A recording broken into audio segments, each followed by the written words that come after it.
Décrire un pavé droit, c'est ce que nous allons apprendre à faire dans cette vidéo que vous retrouverez sur le site monclasseurdemaths.fr.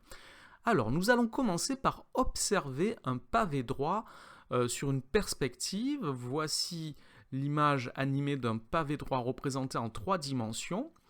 Et ce que l'on constate, c'est qu'un pavé droit a 6 faces, et ces 6 faces sont des rectangles.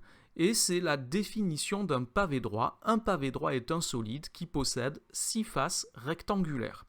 Alors vous le rencontrerez peut-être appelé sous un autre nom, un petit peu plus compliqué, car ce pavé droit s'appelle aussi un parallélépipède rectangle. Alors on va regarder d'un petit peu plus près ce pavé droit et on va voir le vocabulaire qui lui est associé. Alors un pavé droit, donc on a dit qu'il avait 6 faces qui sont des rectangles, donc je flèche ici la face orange, et il y a 3 faces que je vois sur la perspective, la face bleue, la face verte, et il y a 3 autres faces que je ne vois pas qui sont aussi des rectangles. Mais il n'y a pas que des faces, il y a aussi ce que l'on appelle les arêtes. Il y a 12 arêtes dans un pavé droit, et les arêtes, ce sont les segments qui forment le contour des faces. Donc ce sont tous les segments qui sont représentés ici en rouge sur la perspective, et il y en a donc 12. En voilà une par exemple que je flèche. Donc il y a les faces, il y a les arêtes, et il y a également les sommets. Un pavé droit possède 8 sommets. Les sommets, ce sont tous les points qui sont en jaune ici sur le dessin en perspective, et les sommets du pavé droit sont donc situés aux extrémités de ces arêtes. Donc il y a 6 faces, 12 arêtes et 8 sommets. Alors on va en nommer quelques-uns. Je vais donner un nom à ce pavé droit. Je vais l'appeler A, B, C, D, E, F, G, H. Le point E, c'est le sommet qui est caché derrière le pavé droit. L'intersection des 3 arêtes qui sont cachées, qui sont dessinées en pointillés. Donc les sommets du pavé droit, ce sont des points. Donc on note un point par la lettre qui le désigne en majuscule. Donc les points A, B, C, D, E, F, G et H sont les 8 sommets de ce pavé droit. Les arêtes, attention, ce sont des segments, donc on les note entre crochets. Donc le segment AB, le segment CD, le segment GH sont 3 arêtes. On a dit qu'il y en avait 12 en tout, je ne vais pas toutes les nommer, en voici 3, donc ce sont 3 arêtes de ce pavé droit.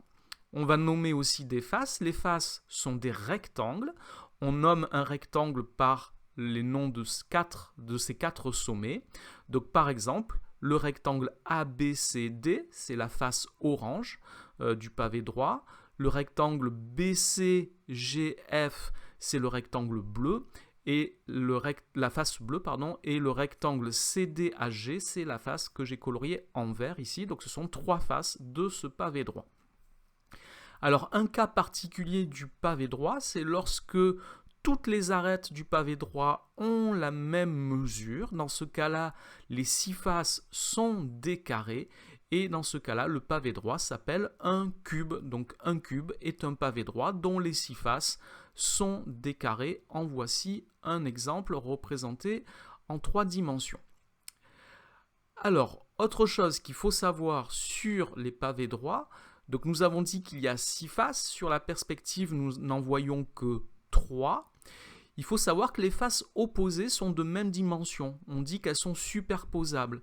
Donc les faces opposées d'un pavé droit sont des rectangles qui sont superposables, c'est-à-dire qui ont exactement les mêmes dimensions.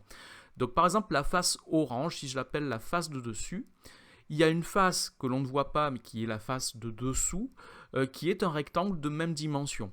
De même, la face avant et la face arrière sont des faces sont des rectangles superposables, c'est-à-dire des rectangles de même dimension. Et de même, les faces de gauche et de droite sont des rectangles de même dimension, sont des rectangles superposables. Alors attention, ici j'ai mis face de dessus, face avant, face de droite. Ça n'a pas vraiment de sens parce qu'il suffirait de représenter le pavé droit dans un autre sens et on pourrait changer le nom des faces.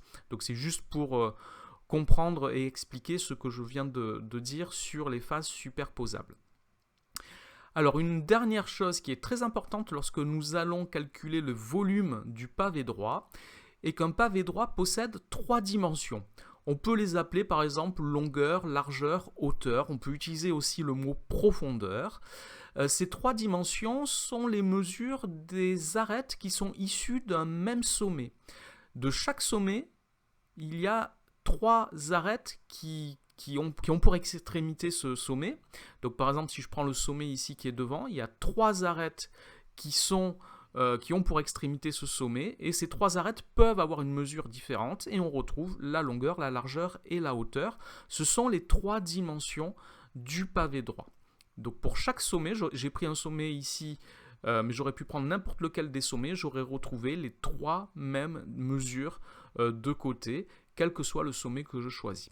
Voilà tout ce qu'il faut savoir pour commencer à travailler avec les pavés droits. Cette vidéo est maintenant terminée. Merci de l'avoir regardée. N'oubliez pas de lui donner un j'aime et de vous abonner à la chaîne. Au revoir.